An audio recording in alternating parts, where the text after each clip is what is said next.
Hello everyone, welcome to Virginia Bakes. I'm Virginia.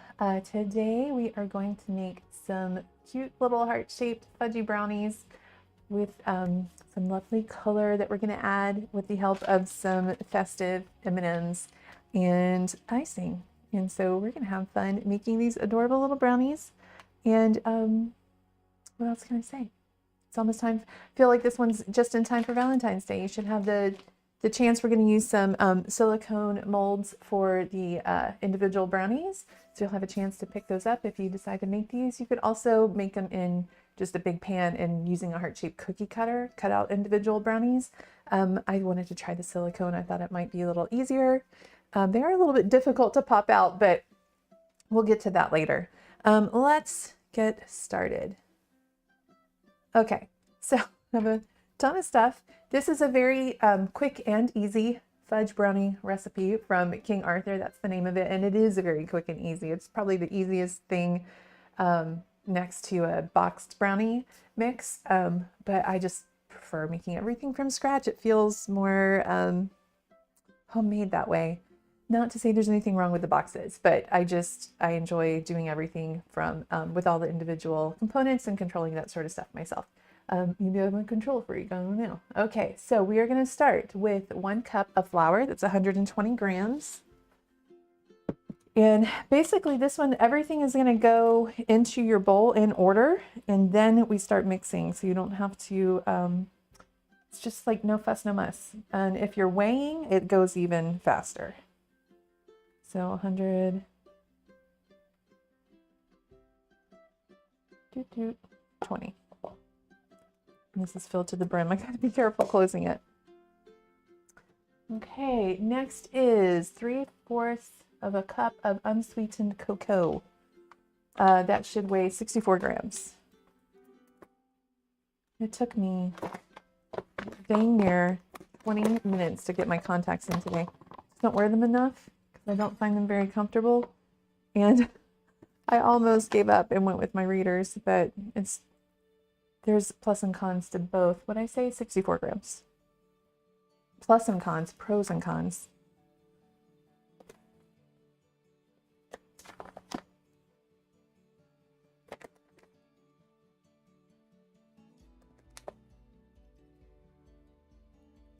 And you know, as you're kind of adding ingredients to other ingredients, you do have to be careful because it would be hard if you're weighing like this.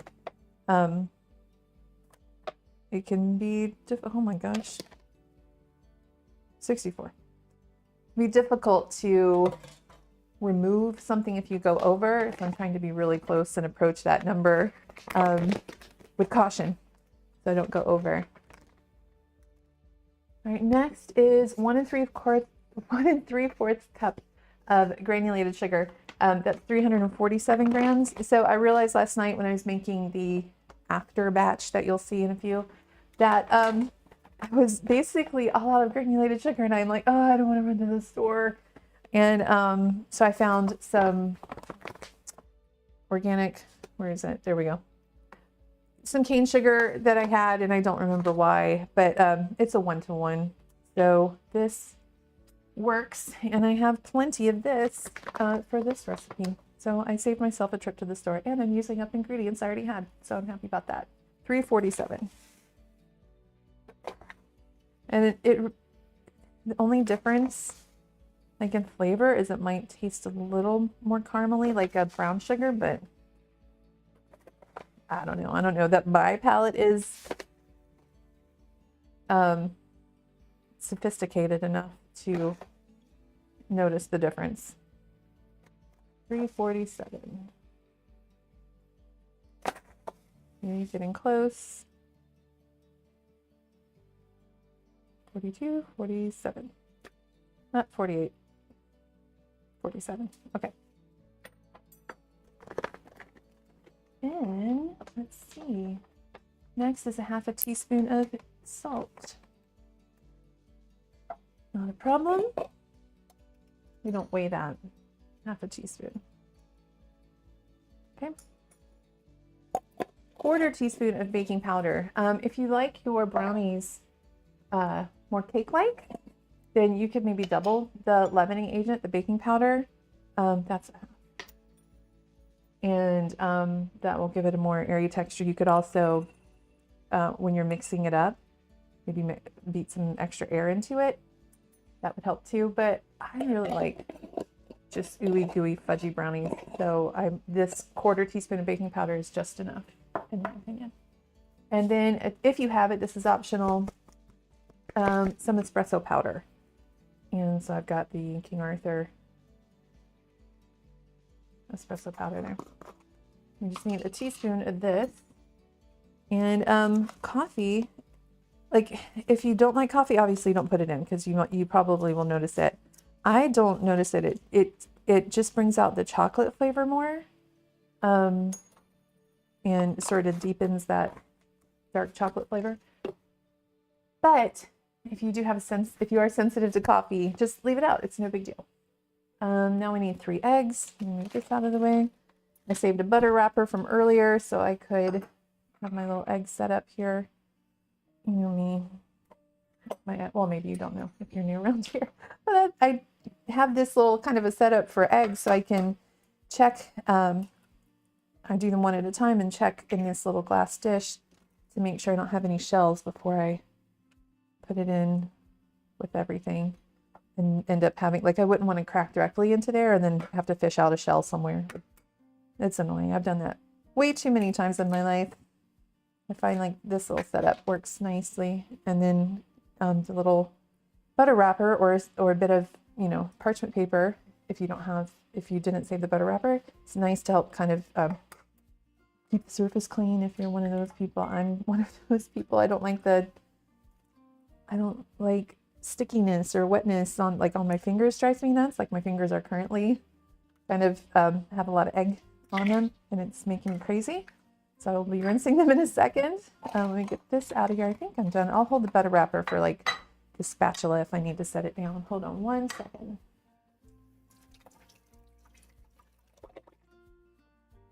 Okay, get that egg off of there.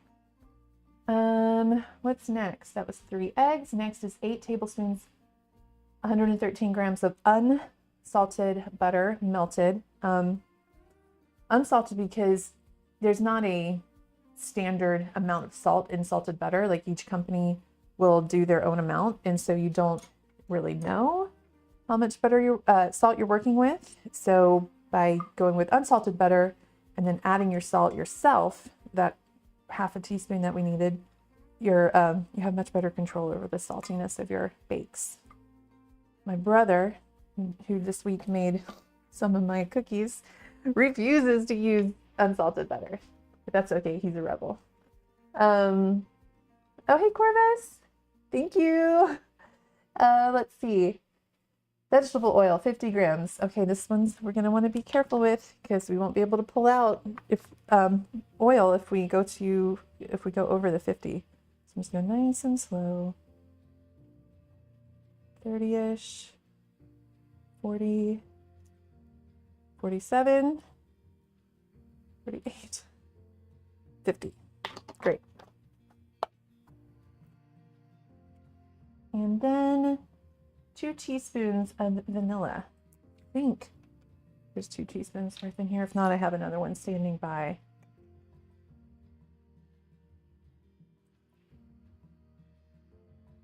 Oh my gosh, it was exactly 2 teaspoons. That's done. And then the last thing is unsweetened chocolate chips, but we are going to replace those with some cute M&Ms. Let me get this out of the way. We want to kind of give this a stir to sort of just incorporate everything before we put it on the mixer. You don't want to turn your mixer on and then fling egg and liquid or flour around. So just kind of, I'm using the paddle attachment to just do a quick little controlled stir. Honestly, you could probably just stir this recipe together, but we do want to make sure it's smooth. There's not a ton of flour in there, so I'm not too worried about like building gluten strands and all of that, or over mixing and making them tough. So then we're just gonna This is the point where you would maybe go a little longer if you wanted more cake-like brownies.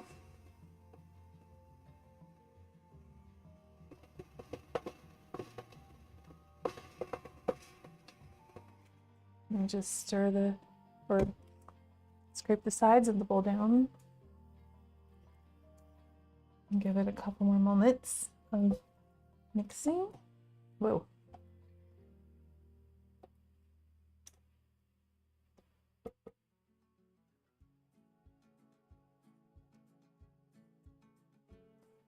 And then we will weigh out our Valentine's Day M&Ms and just stir those in. We don't need to mix those.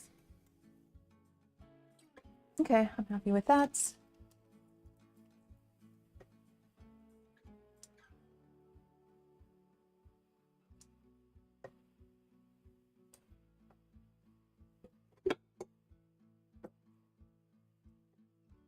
We'll get this out of the way. What do I need next? Nope, there's still some. Let me get the rest of this off of here. Waste not, want not. That's good. And then bring the scale back over. Put that there. Now the recipe calls for 170 grams, 1 cup of chocolate chips, which I have made this recipe that way before, and it's delicious. You get these little pockets of melted chocolate in there. Oh, so good.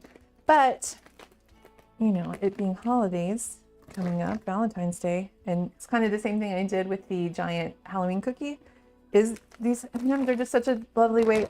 Oh my gosh, I flung, I'll get it later. I flung some brownie batter on my computer monitor.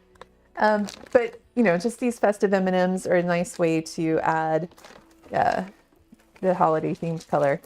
So we're going 170. And they do add a pop of color. You'll see they do come out, but there's one other little step I'm going to do to help.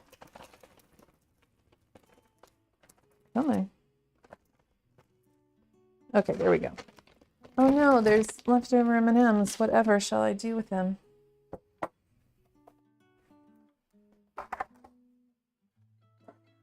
Okay, I'm just gonna stir these.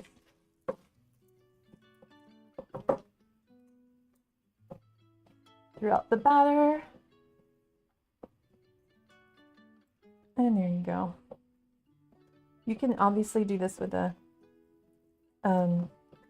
boxed brownie mix if you want. Just add the M&Ms at the end, and that would work as well. Okay, so here are my, let's see here, hold on. Rearranging. I'll turn the hearts to face you. How about that? How cute are those? When I made these yesterday, this large scoop, which is maybe a 1/4 cup, it's like a muffin scoop. Usually they're just called muffin scoops, ice cream scoop.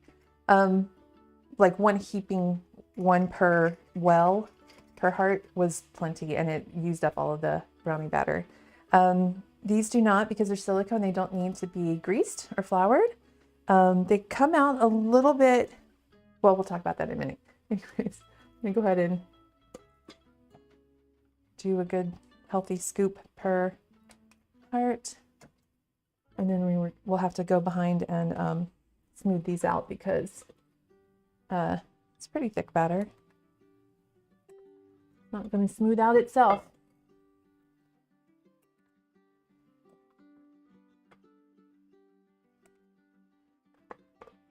Watch, this time I'm not going to have enough. Like I'm making too much of a heap.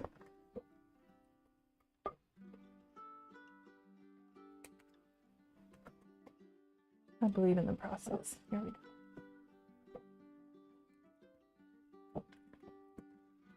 Come on, 3 more. Oh, nope. Okay, so level it off a little more next time. Dang it. Yesterday I had too much batter. Now today I don't have enough batter. Now if I was really gonna be particular, I would literally weigh out each individual brownie, like how they kind of do sometimes on the Great British Bake Off because they want things to be even. So then the question is, do I go back and adjust this? I think I do, because I want that 12th brownie. That's what I'll do. Just gonna take a smidge from each. And then I will also take the spatula to the bowl and just get every last drop so that these are as consistent as we can make them. So all of those.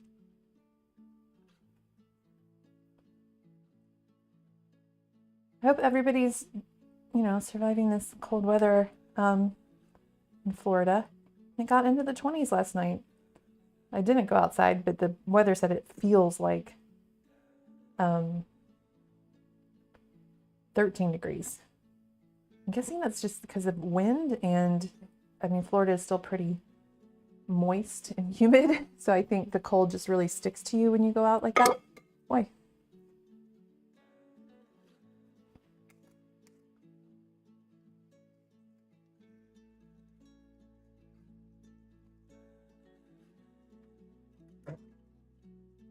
I'm gonna need this little guy in a minute, so I don't want to get rid of him, but I need him out of the way.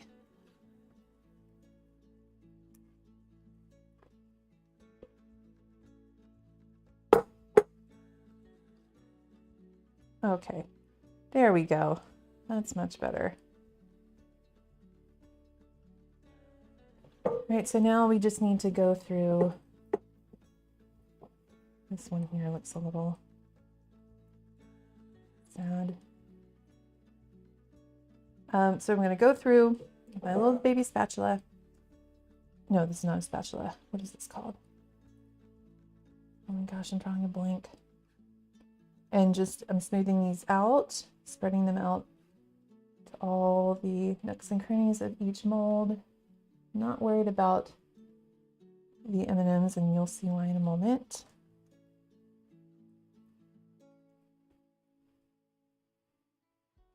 Meaning I'm not worried about whether or not they're showing on the top of the brownie.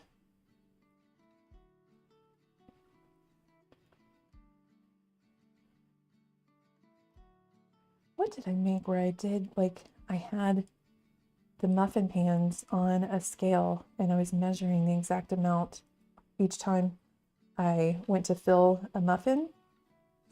I reset the scale so that I knew I was putting exactly, it was cupcakes, that's what it was.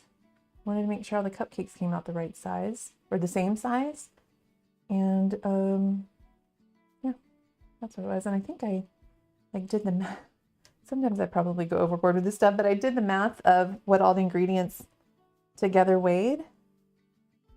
And then divided that. If it said it makes 36 muffins or 24 cupcakes, then I divide the weight of the finished batter. I'll subtract a little bit of a number, like a 10 or 20 grams for.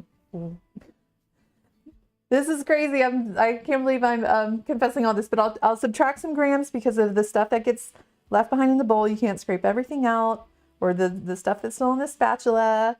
And then I divide that by the number it's supposed to make.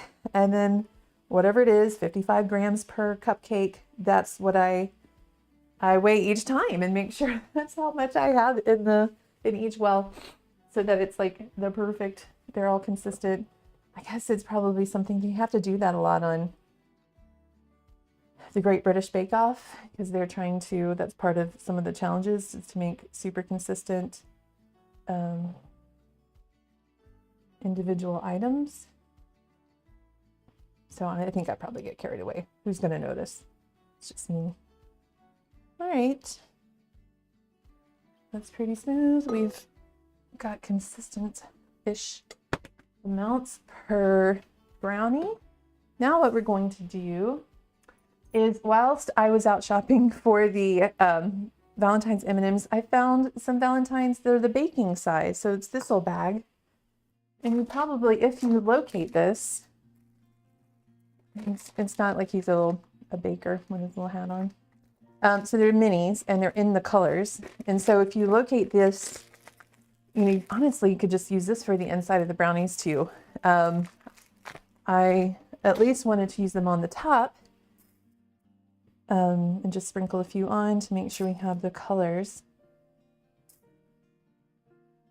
in our final product showing.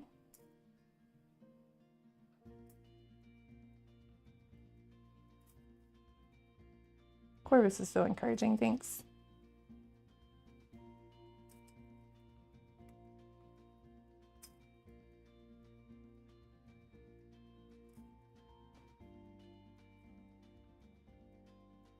So I only have these two. Oh, that got all pink, no red. There we go.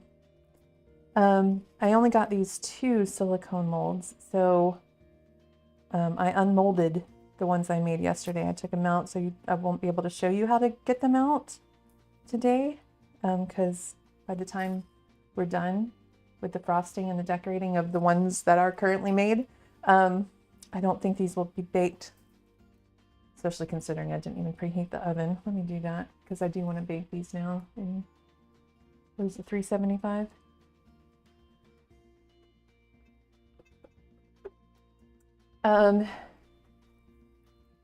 So I won't be able to show you the unmolding, sorry. I'm sure there's videos out there kind of with tips and tricks.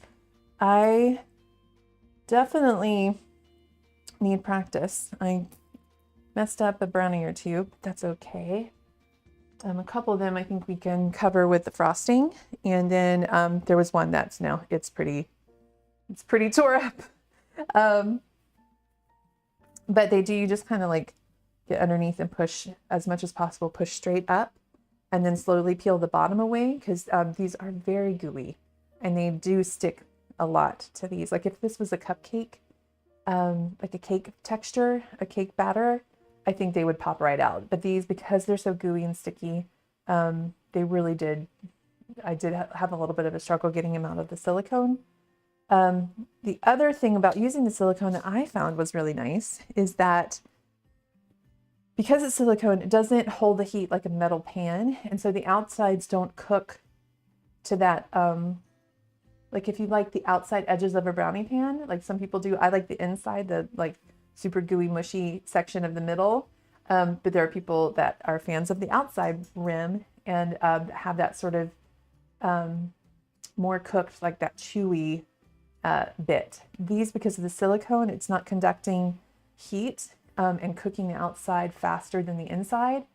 And so they have that more chewy, gooey, or not chewy, but like gooey consistency throughout. So if you don't like that and you do want edges that are more chewy and cooked, then find a metal option, and then just make sure to grease it so you can get them out easy. But I've put them because, like, don't ever put the, like, it's just so flimsy. You really are gonna have to set these on a baking sheet, and I put parchment just because I'm paranoid. I don't want anything going wrong with my cute green baking sheet, so I'm protecting it with some parchment paper, but it's probably overkill, I understand.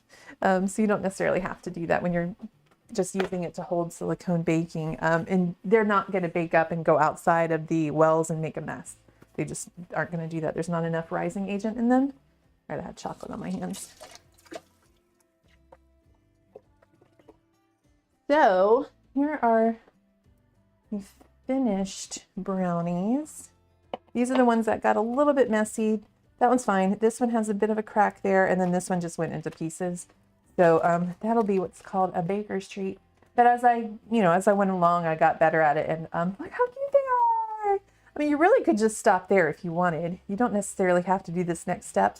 I just, I like frosting on my brownies sometimes, so I wanted to do that. I thought it would be a really nice chance. Oh, see how sticky they are? They're like leaving bits of themselves behind. Anyways, so those are cute as they are. Look at that, with the M&Ms poking out on top. But I do really want to make some frosting and color it and pipe it and have a little fun with that. So we are going to do that. I'll set these back aside for a moment. And we are going to move on to the buttercream, it's the same recipe I used in the giant Halloween cookie. I've included it in the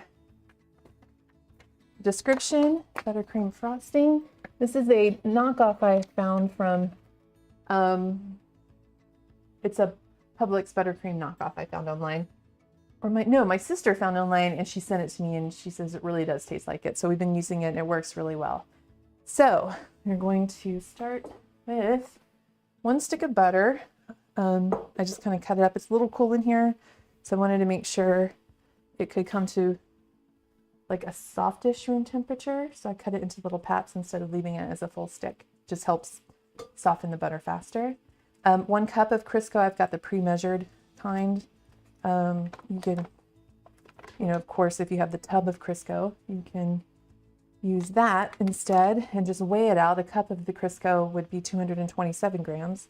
Okay, look at that. That'll be for my spoon. In a stand mixer with the paddle attachment, heat the butter, shortening, and salt on low. How much salt? 1/4 teaspoon plus a pinch. I'm gonna do a heaping teaspoon. How about that? Heaping-ish. Anyways, we're gonna beat this on low until fully combined.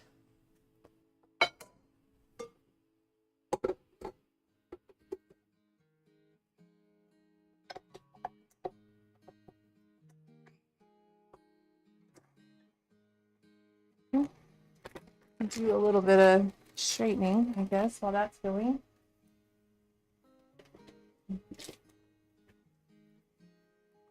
If you did not do the frosting, like with the frosting, they're going to be a little more difficult to transport. You won't be able to stack them. Wrapping them individually, you might need to get little individual boxes or clamshells or something for each so that you don't mess up the frosting decor that we're going to do.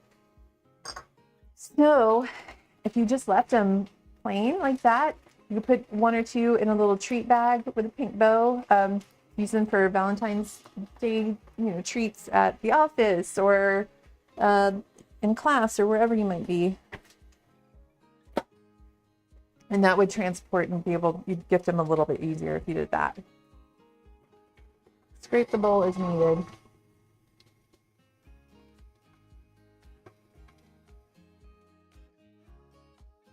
Suppose I should, since it mentioned it.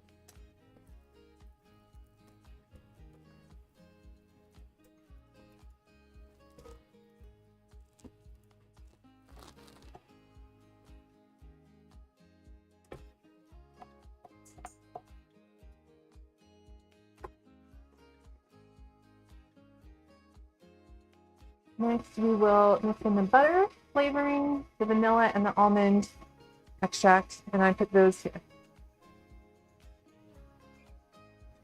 My counter space would be nice. We're making do.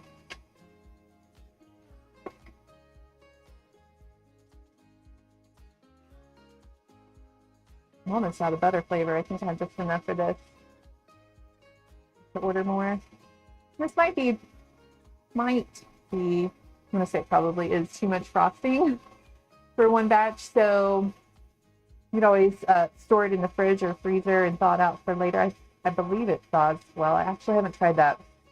Don't take my word for that. Well, you know what I'll do is the leftover frosting from this, I will test that theory. Or we could Google it, I suppose. Mix in the butter flavor, vanilla, and almond extract. This is the butter, and I need 1 teaspoon of this. I put it in the sink. Good thing I have like a bajillion sets of measuring spoons for this very reason. Oh no! I'm sad. It's more like a 3/4. Be fine. This flavor, the smell of that is absolutely Publix frosting. If you are in the Southeast and you're a fan of the Publix frosting, this is where the flavor comes from. Is butter. I really wish I could get these things to focus individually. Okay. 1/8 teaspoon almond extract. Did I bring an eighth? I did not.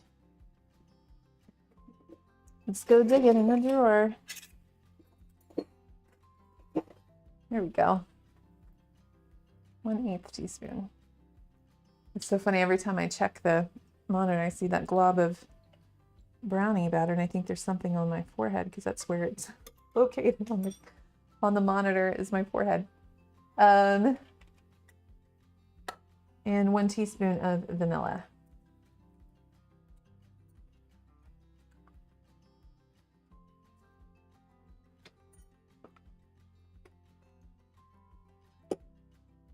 Mix those in. So I don't want to fling anything about, so I'm just going to go very gently.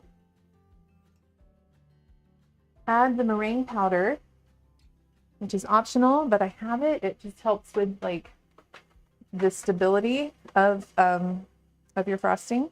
Like an egg sugar, a powdered egg and sugar mixture with a couple other things, but it just helps keep your frosting stable and at a consistency that is easy to pipe. Give me 3/4 of a teaspoon. I have a 3/4 teaspoon.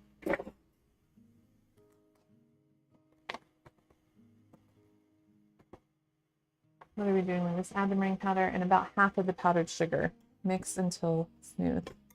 Well, this calls for a pound of powdered sugar, so what's handy is I'm not going to have to measure that because I bought the pound bag. So I'm just going to do like half of this bag.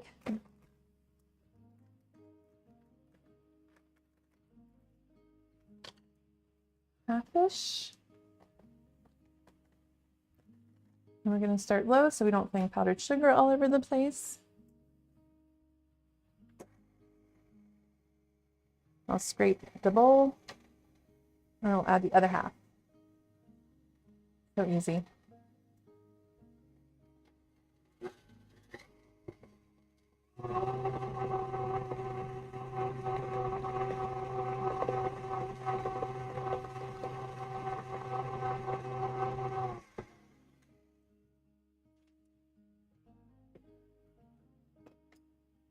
Should I have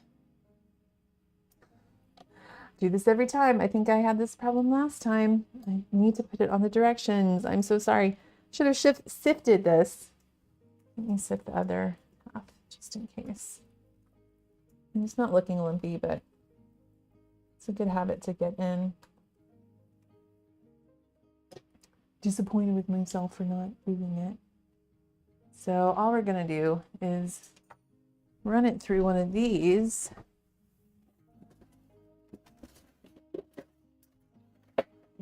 Do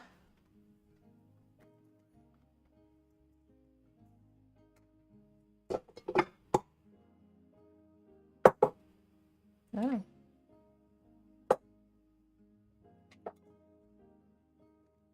Just like that. And then I'm going to take this spoon and just press the powdered sugar. And you might can, that takes too long. And press the powdered sugar, make sure all the lumps are coming out through that sieve.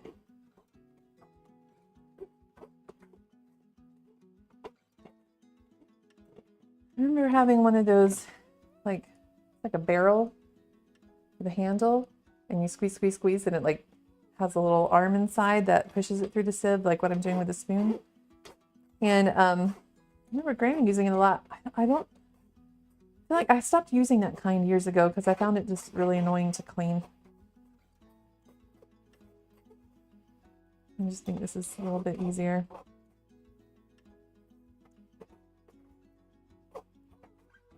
What were we making? The pound cake one time, and Granny's recipe calls for like triple sifting the flour. I was like, oh my goodness. I think we did it. If Granny says to triple sift, we're gonna triple sift.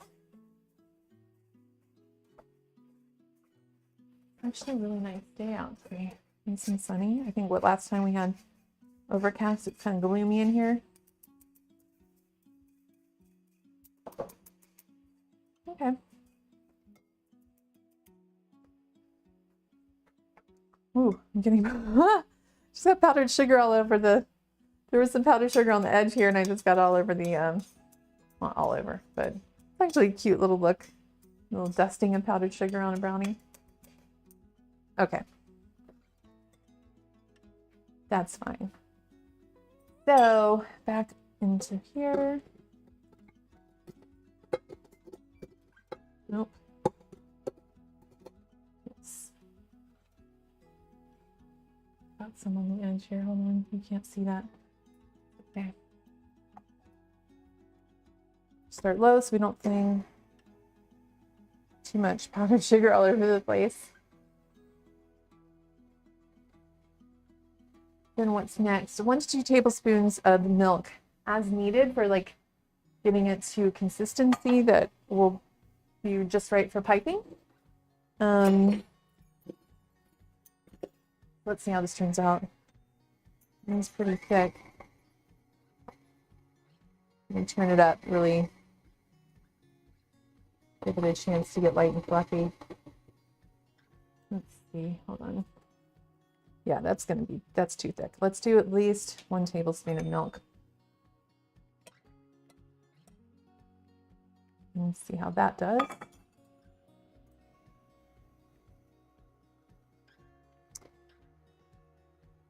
And I was thinking, do we do 2 colors, a red and a pink, or do we leave a little bit white and have red, pink, and white? There aren't white M&Ms in there, but I think little spots of white would be kind of nice.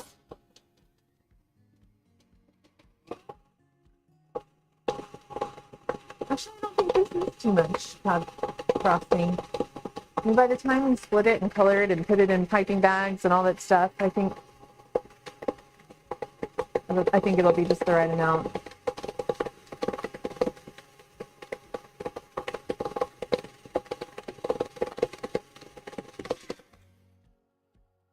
Let's see. Still a little bit too thick, in my opinion. Let me scrape everything down though, and then I'll add maybe not a full tablespoon of milk. I think part of the problem is because it's cold. Like it's 60 something in my apartment, 67 maybe, that the butter in here is staying pretty solid. Not solid, but you know, it's not super soft. So I think a little more milk will do the trick. I just might have just flicked more frosting or onto the computer. That's fine. Oh my gosh, I invented a word. It's close to being a bad word. But that L saved the day.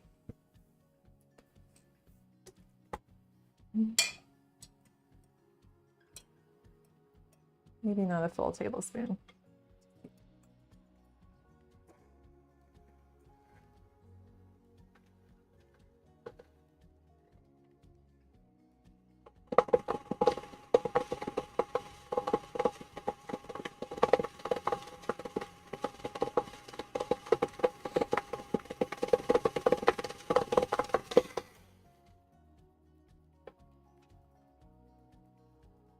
Yeah, I'm happy with that. Feels a little more pliable to be squeezing through piping tips. One more scraping of the bowl. Oh, I'm getting it all over myself. Ooh. Okay. Let's do some white. I think the 3 colors will be nice.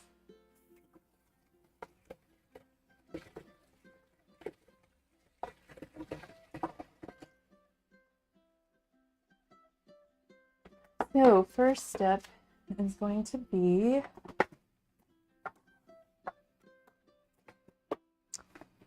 laying out a bit of cling film. Setting that within reach. This method for getting the whatever it is you're piping and neat and clean into your piping bag is like my favorite thing ever. I used to avoid piping stuff. I just didn't want to go that's how much I don't like mess everywhere. That's terrible. But like I didn't want to go through the hassle of trying to get it in. And there's lots of tips and tricks of how to fill your piping bags neatly and efficiently and all of that. And this is my favorite trick. Especially because then if you wanted to change the tip on a particular icing color to a different tip, I think I showed this in the, did I show this in the, drawing a blank, in the giant Halloween cookie, where then you take out the inner, this inner container of frosting and put it in a different bag, or you take it out of the bag, change the tip, put it back into the bag. It just makes it easier instead of having to use a whole new bag. When you change tip, it saves a little bit of that waste. So we're just gonna spread this out. I think I'll use white the least, so that's why I'm not putting too much in here.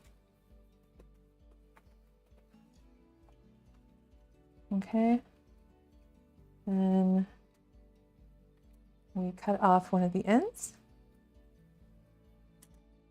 Then we get our piping bag. I have a little box here of 12-inch pastry bags from King Arthur.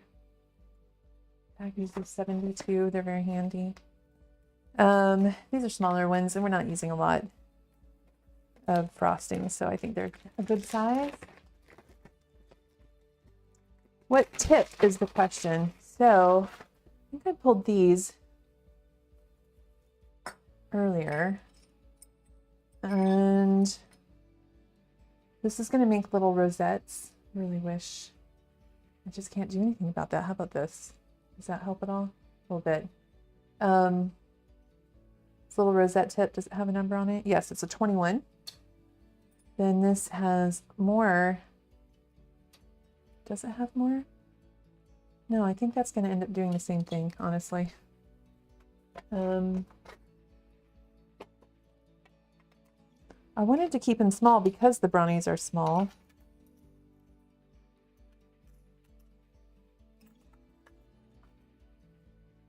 Maybe that's the rosette tip. This is a number, oh lordy. It's etched, it's not like printed on there.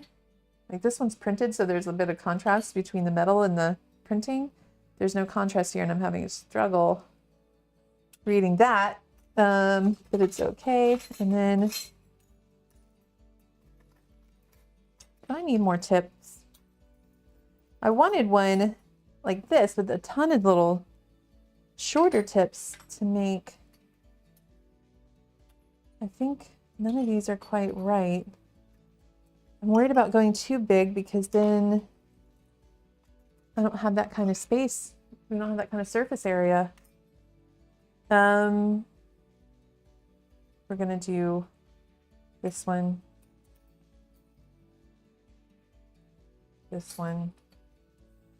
and that one. And we'll make this one be the white. I mean, the way I'm gonna do this, there's no right or wrong, honestly. It's gonna be cute little random shapes. That this one's gonna be the white.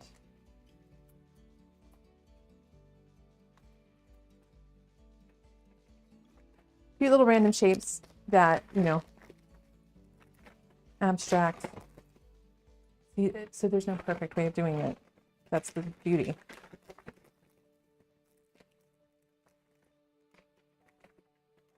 Okay. It's on there really good. Sorry, I'm putting my hands in a place where you can't see them. And then we just drop our little package of frosting in there. And then if halfway through we decide we need to change that tip, you just open the top, pull this guy out, remove the tip, put a different tip, drop this guy back in. So great. Okay, there's the white. Now let us pull some out and make it pink. I also found some sprinkles I think we'll use. And the sprinkles have a little bit of a lavender in them. The M&Ms do not. Dang it. I gotta figure that out. Anyways, M&Ms do not. Oh, did I want to do a ribbon? No, we won't do a ribbon. I'm thinking that through.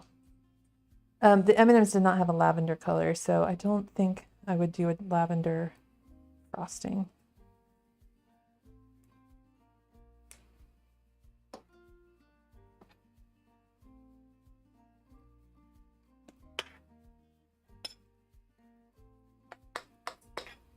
This is from a set of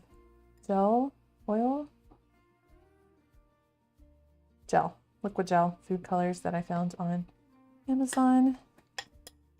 I'm not particularly skilled at creating colors out of like the basic colors.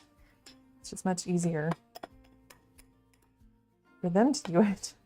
So it's got like 24 different color options, and there's some with like 60 something. It's pretty vibrant pink.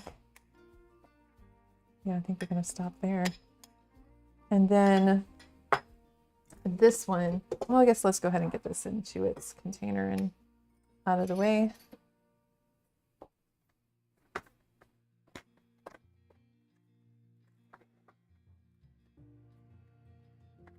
Oops.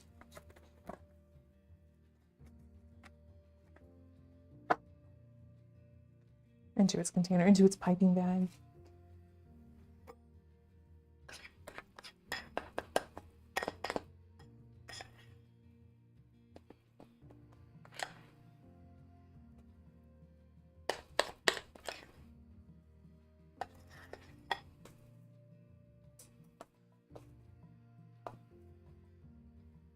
Okay.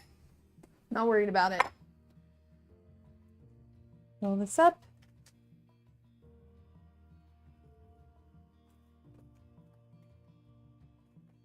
Trying to prevent probably some air bubbles so it doesn't have an air bubble as we're piping in. Make a little gap in our piping decor. There are definitely people out there much more informative piping videos. I feel like I'm a generalist in baking. I do a little bit of bread, a little bit of cakes, a little bit of this and that. So, you know, definitely there's people who really focus and specialize in certain elements of baking. And yeah, check them out. I'll find some link to them next time. I just kind of right now started to do my thing the way I do it. Ooh, get down in there. Again, my hands were out of the way. I'm so sorry. The tip was not like super down there snugly, so I'm just shoving it down a little more. Okay, so that's the pink one. Now we'll do red on the rest of this, which I don't care for red frosting. It tastes, something about the red dye tastes very chemically to me.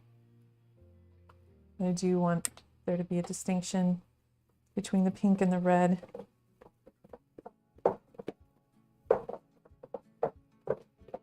So now this is just turning into pink. Oven preheated. It is. Yeah, this is just its own pink.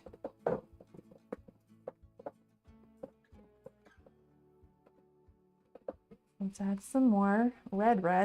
How much do we have to add?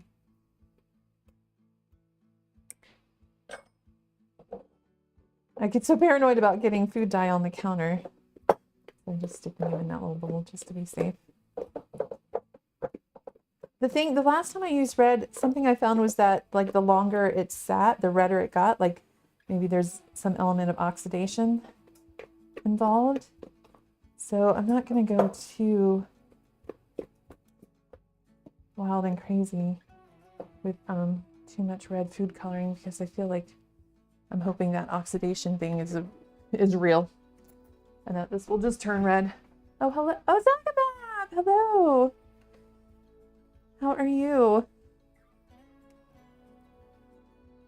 Thanks for being here. I saw Corvus was there. How's the weather where you're at up in Canada? Trying to make red frosting without going crazy with the dye, because I think it tastes bad. To me, it tastes bad.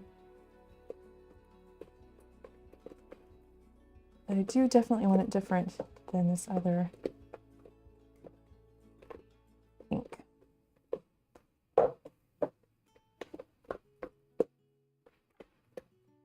I'm supposed to add black? I think that's a trick. Maybe I should do that. What do you think? It's different enough. I think I'm fine.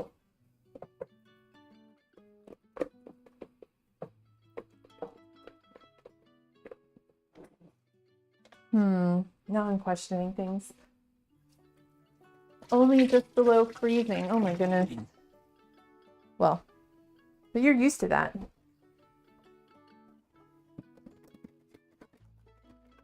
Let me see here.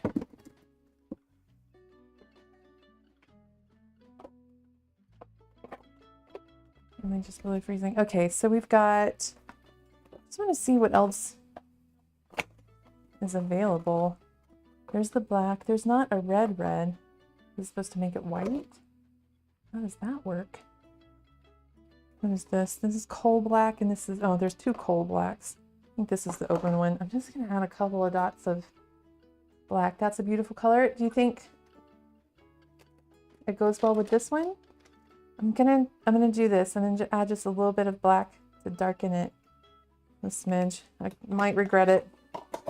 It'll still taste good, right? As far as red dye goes. Let's see what this does.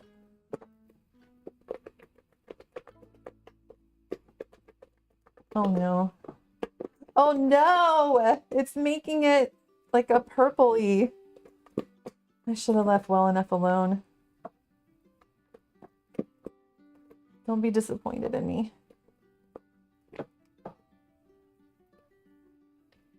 I'm sad. I'm sad. Oh no. It's like a rusty red.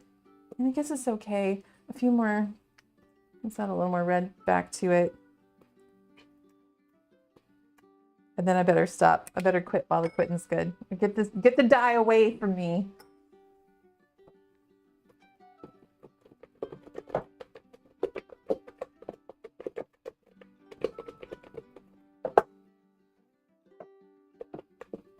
Huh. Huh. I don't hate it, I guess. It's just not...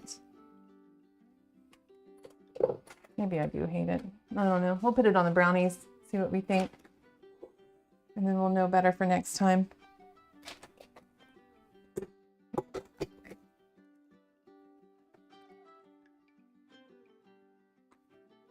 You liked, Corvus, you liked this red or the one before I added the black?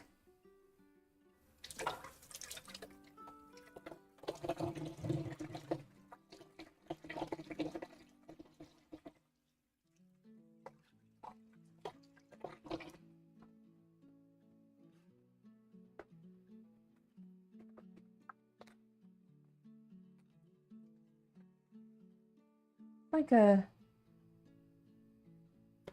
Oh, it doesn't get cooked. It's the frosting. It's very sweet of you to be encouraging. It's okay.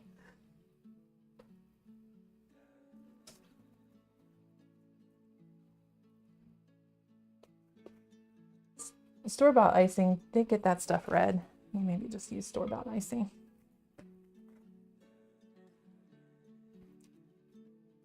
The pinkish color. Yeah, I should have stuck to the original. Well, now I know what black does. Let's see if I can remember the next time I need red frosting to not add the black.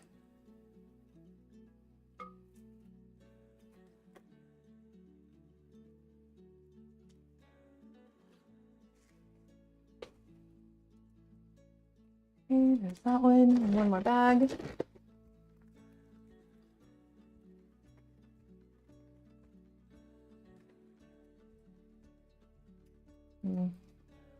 I'm also not the best at guesstimating how much of the thing to cut off.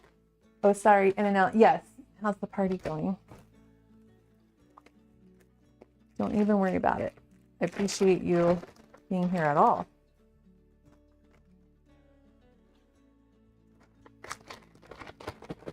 Okay. All right. Let's see what we can do with our brownies. See, got a little powdered sugar on that. This is really more like a, it's not this red. I just don't know. I'm not good enough at matching the colors. Let's get a little plate to do some practice swirls on. Can I have a minute just to clean up a little bit, make space? Hold on. Making space, making space. That helps. Okay.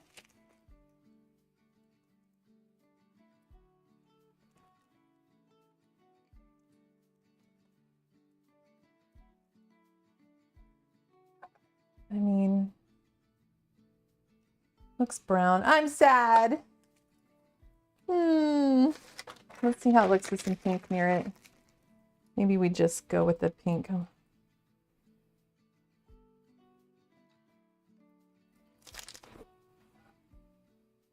I don't know how well that color is not translating well in the camera. I'm not going to put it on. I can't do it.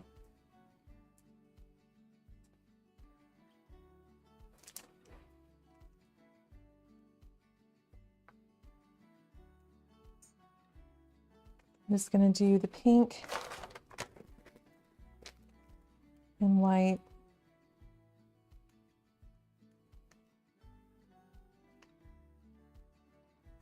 Yeah. And I'll just be sad about the red that I didn't get it figured out. Dang it. Well, we'll make do. Okay. So I think like I said, we don't have a lot of surface area to work on. I'm not going to cover the entire top of the brownie because I like the little M&Ms sticking out. I think it'll look great with the contrast of the super pink frosting, you think? It looks brown.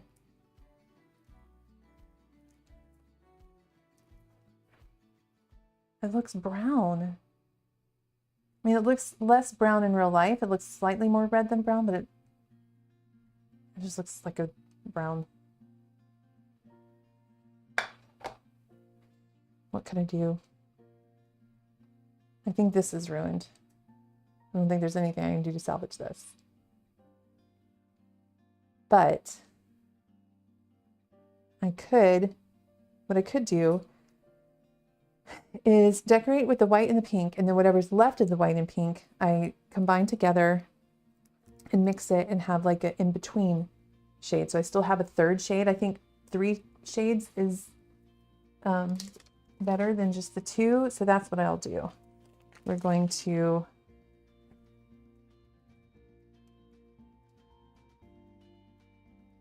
make some swirls. Okay, here we go.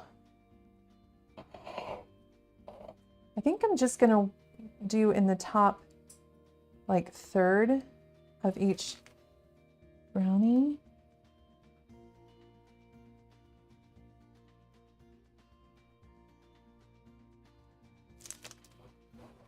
With a little bit of that.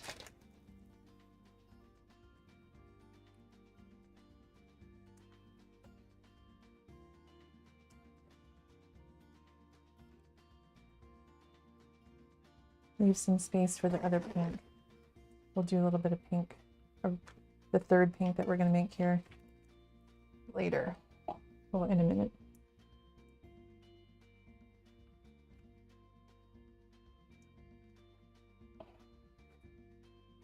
So I'm going to just kind of do these all the same. You could just go wild and do different patterns on each. And you could cover the whole brownie if you want. It's up to you, personal choice and such.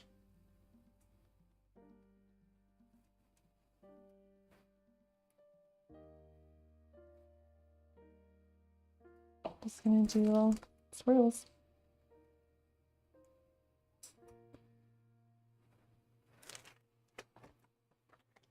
Now if I had the whole 12, so there's 3 others that didn't come out of the silicone mold particularly great. And then there was one that last night I dropped it into my mouth and ate it. So I had to make sure it was good. So I don't have 12. I'm not working with 12 here.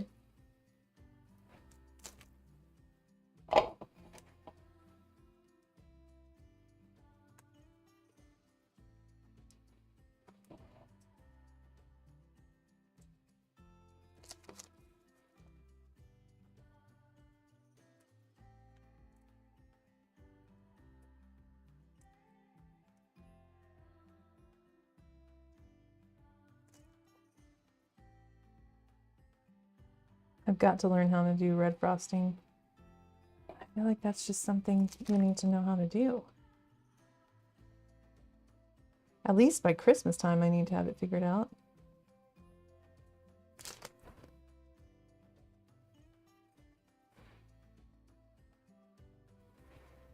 Okay. Then let's bring this bowl back over.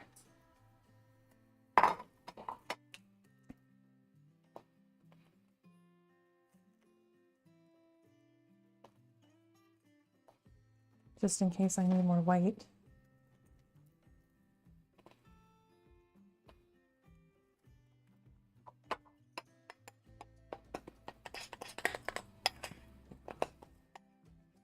Okay, I'm gonna need more white because that's not different enough yet. I need all the white in here.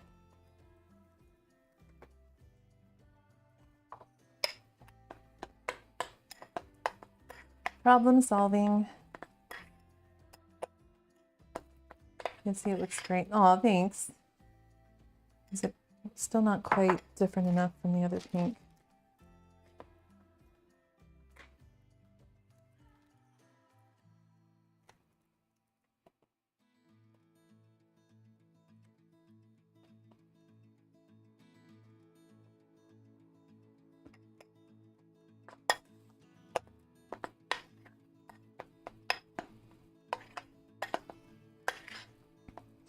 Now I'm thinking I do try to make it lavender. What am I? No, if I mess it up, then I'm really screwed. It's just not different enough. It's fine. Gonna do it. It'll be fine. It's not the end of the world.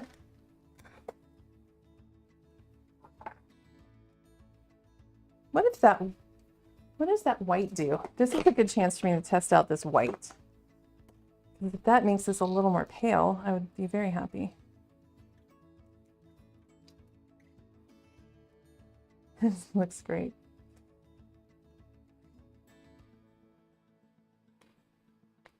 Come on. Oh no, messing up my nails. Oh no. Okay, fine. I'm gonna be like that. And not stab myself.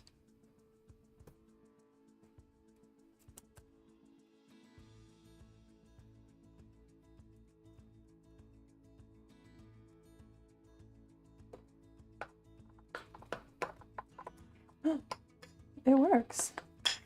Making it a little more pale.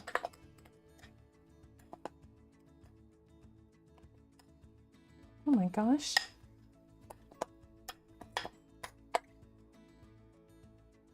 Can you tell a difference? I'm gonna do a little more.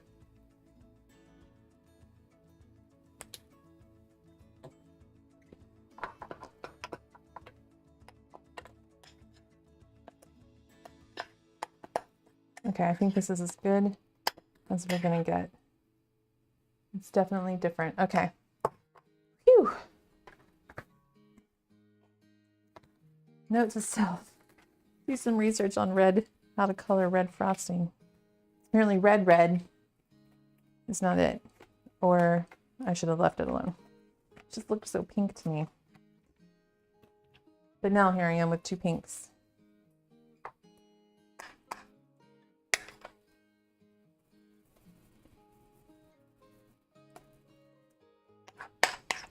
I was thinking of doing the ribbon, but no, I think it'll be too tall compared to what's on there already.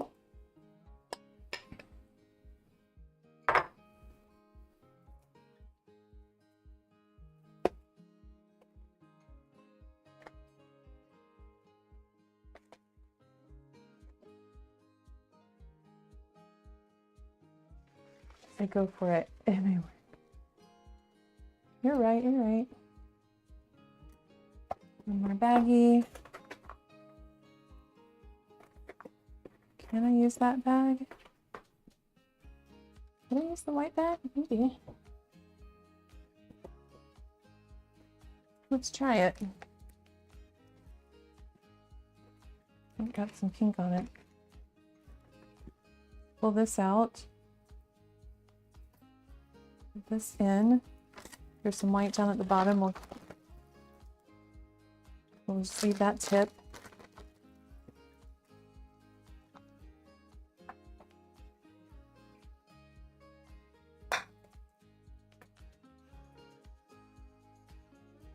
Yeah, that's going to be different enough. Yay. Okay. So what did I do? I'm just going to do more of those. Okay.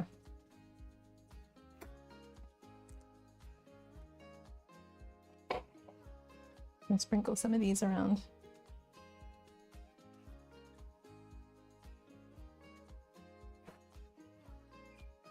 I like that. What did I do here? Here.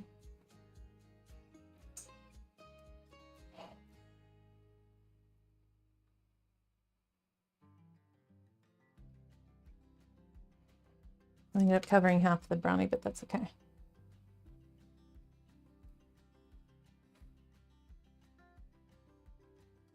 I meant to really do like a third, but like I said, they're small. There's not a lot of surface area to work with. You could cover the entire thing, and that's fine too. Just thought it'd be nice to see some of those M&Ms.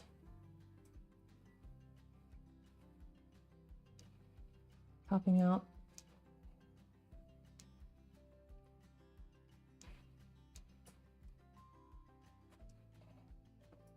In the middle one.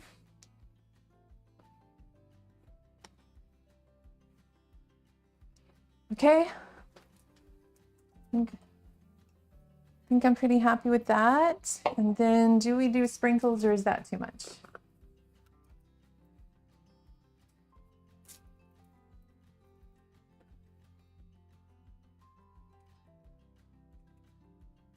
I don't think it's too much.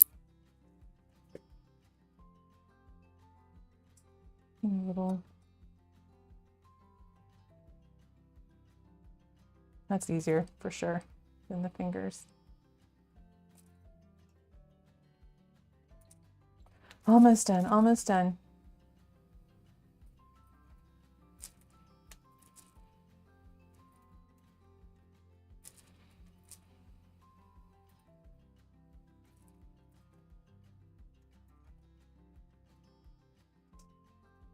Okay. Let's just call it there. Okay. Okay, there we go. What do we think? Is this the close? Yeah, that's the close-up. Okay, so here's our little decorated brownies. You can see some of the M&Ms sticking through.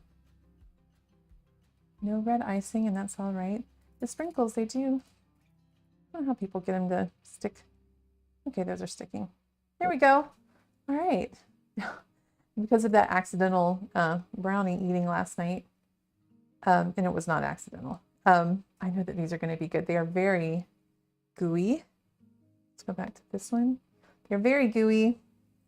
I did like I said, with the silicone, it doesn't conduct heat like metal, so you'll need a little more time in the oven than the recipe calls for. I believe it was 25 minutes, and you're looking for anywhere from like 180 to 195 of an internal temperature. Obviously closer to 180 is going to be wetter and gooier. 195 is going to be a little more done, accidental, exactly. Probably closer to 195, and they're more thoroughly cooked when they've cooled and set. They should be easier to get out of the silicone mold. That was probably part of my problem. But they're still, like, even to the touch, they're kind of sticky just because of how moist and gooey they are. They're pretty great. So here we go. I'm gonna finally try one. You can see some of the bigger M&Ms poking throughout, and I think that's really cute. Mm. Mm.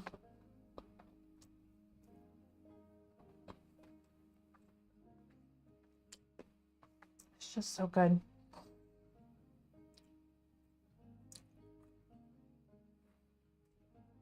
I love the silicone molds, like I said, because it makes it gooey.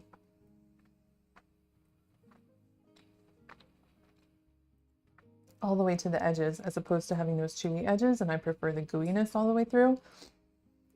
So that's personal preference, but these are perfect as far as I'm concerned. Oh my goodness. Okay. Let me set that aside. All right, and that's it. Valentine's brownies. Be aware of red frosting. And there you go. Not too bad. Even with the piping, we had some little struggles to work through. I think we got there in the end. So let's get out of here. Thank you for joining me today, or if you're watching this future. I hope you give this recipe a try and let me know what you think. If you used the silicone molds or metal, like cupcake molds, or even did a sheet of, did like a 9x13 pan of brownies and then took a cutter to them, a cookie cutter to cut out your shapes. I would be interested to know how well that works. But yeah, let me know if you give these a try, how you end up decorating them, if you left them just with the M&Ms, or if you actually went through the trouble of making the frosting to put on top. And thanks for joining today. Make sure you like the video if you've enjoyed this content. Subscribe to the channel so you don't miss any future baking adventures. And what else am I supposed to say at the end? Comment. Well, yeah, let me know how the recipe goes for you. If nothing else, comment hashtag weigh your ingredients. I'm trying to start a movement of getting people to weigh their ingredients. It's so much more consistent. In the description, you'll find a link to a video I made specifically about weighing and kind of proving how measuring cups just don't cut it when it comes to having consistency in your bakes and the right textures and moisture levels and all of that. So thank you for being here. Corvus, Sacramento, thanks for being here. Y'all go have a good rest of your weekend, and thanks for joining me, and happy baking, everybody.